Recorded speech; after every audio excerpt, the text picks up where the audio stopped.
1913 in Oakville.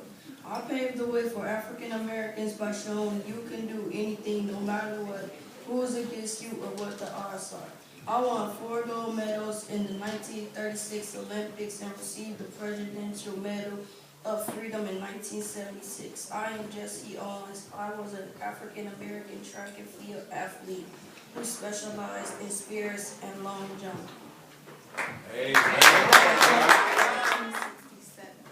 In Louisiana, I was regarded as the first African-American self-made millionaire. I made fortunes by delivering hair products and straightening combs for black women. All right. I am Madam C.J. Walker. All right. My fellow Americans, we must make sure that we go share responsibility for giving every American a chance to earn the skills and education that we need. So, we as a family and community must take the long-term benefits of education. I am the 44th President and current African American President of the United States. I will. All right. 1922. I grew up in Brownsville neighborhood of Chicago. I attended DuSable High School. I was an American lawyer and politician. All right. I am Harold Lee Washington. I was the first African American mayor of Chicago, serving from 1983 to 1987. All right. I was born December 31st, 1995, in Virginia. I am the first African American gymnast in the Olympic history. I won gold medals all around in the teams. All right. I am Gabby Dulles. All right. I was born in St. Anne's Bay, Jamaica on August 1787. At the age of 14, I left school and became a printer's apprentice. There I had led a strike over for higher wages at the age of 14. I traveled around the world from South and Central America and also visited London. Later in my life, I created Back to America, Back to Africa movement. I returned back to Jamaica in 1914 and founded the Universal Negro Improvement Association. I then moved to Harlem in 1916, where my organization thrived. I spoke across America where I urged African Americans to be proud of their race and return back to Africa. Then soon created the Black Star Line to provide transportation back to Africa and Negro factories, corporations to encourage black economic independence. I was an activist and later on an inspirational figure for civil rights activists. I am Marcus Garvey. All right.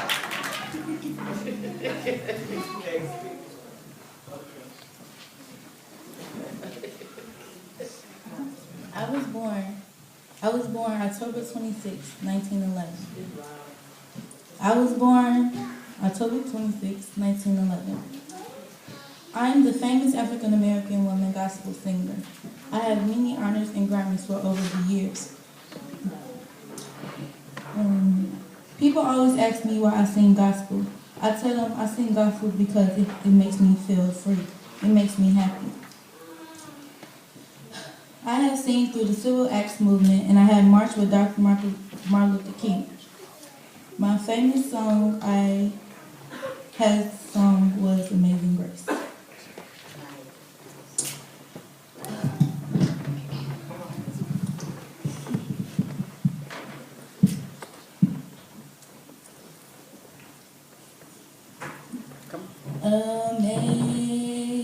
Amazing grace. All right. How sweet the sound. All right. That saved a wretch Yes. like me. Come on. Come on. I once was lost, but now I'm found. Was blind, but now I see. All right. William Jackson. All right. Take your time. And I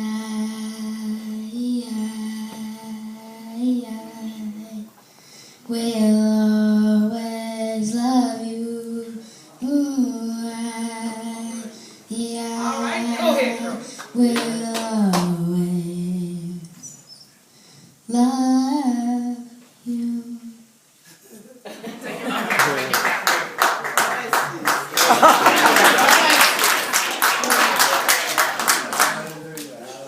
I am Whitney African Houston. American male to receive the highest medal of honor in the United States Army. I covered my body over a live grenade to protect my fellow comrades in war.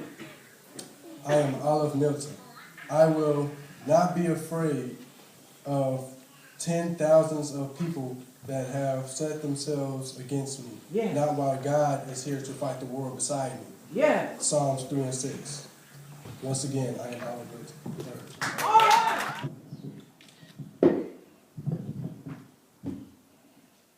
I am a person who, at one point in time, had a dream.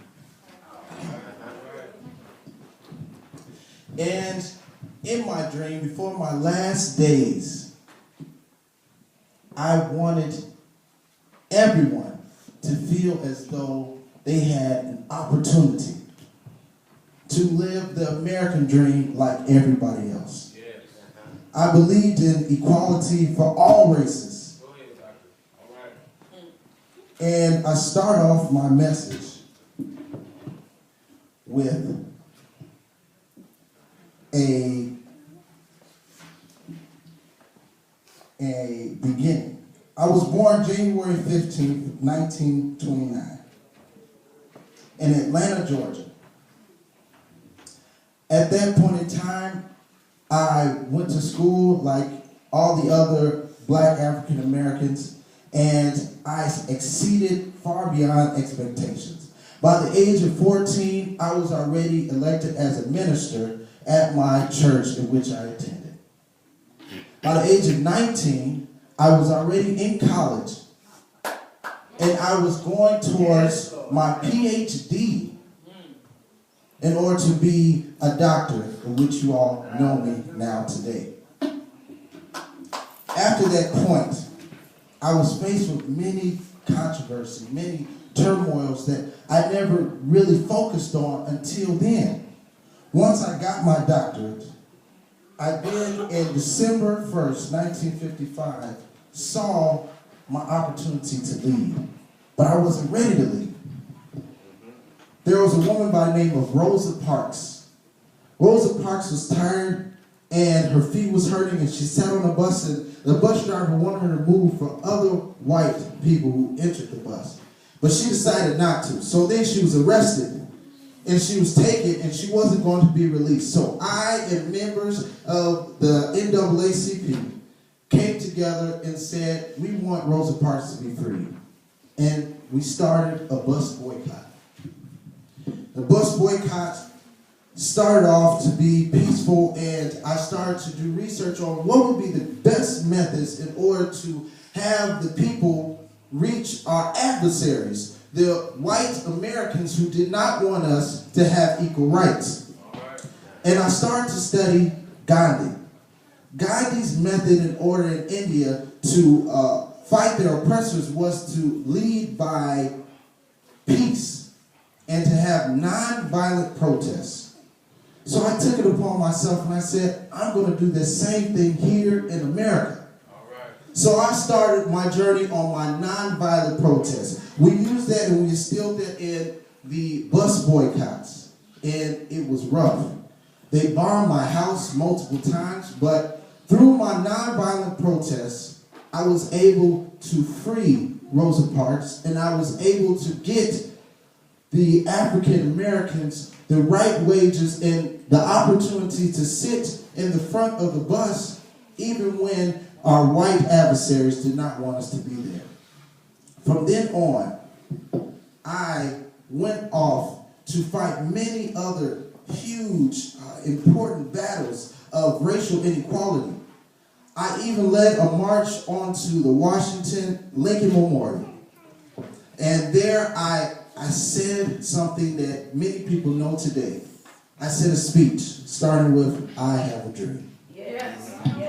And in that dream, I saw that many kids, my children, would would be able to walk down the street with other white kids and not feel different from them. Amen. But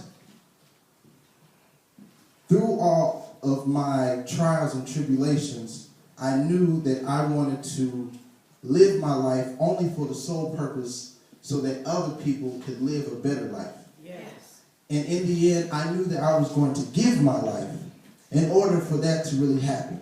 So through all my protests, there were so many different adversaries who came, and every time we protest with peace, they always met us with violence. They beat many of my followers over their heads, bloody, threw them in jail. Thousands upon thousands of African Americans who were thrown in jail over a peace protest.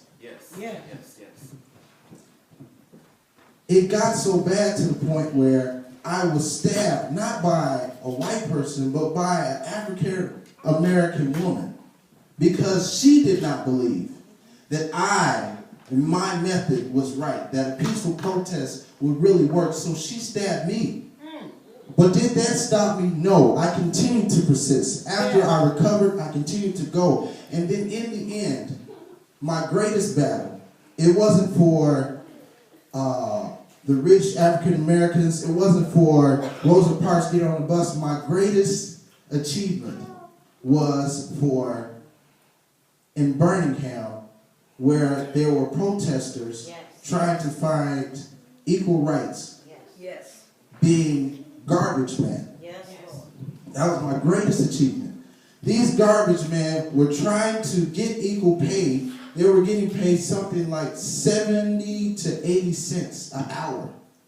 They did not even have enough money to pay for their kids, to the point where they had to still go and get aid from the government in order for them to pay their bills. So I went out and I fought this battle. But in the midst of the battle, it got so bloody and so bad that they had to rush me away from the protest because it was getting too violent. So then everyone started to say, well, Martin Luther King, you're supposed to be for this peace and this is your march. How are you going to leave all of your followers out there to be beaten and bruised and arrested?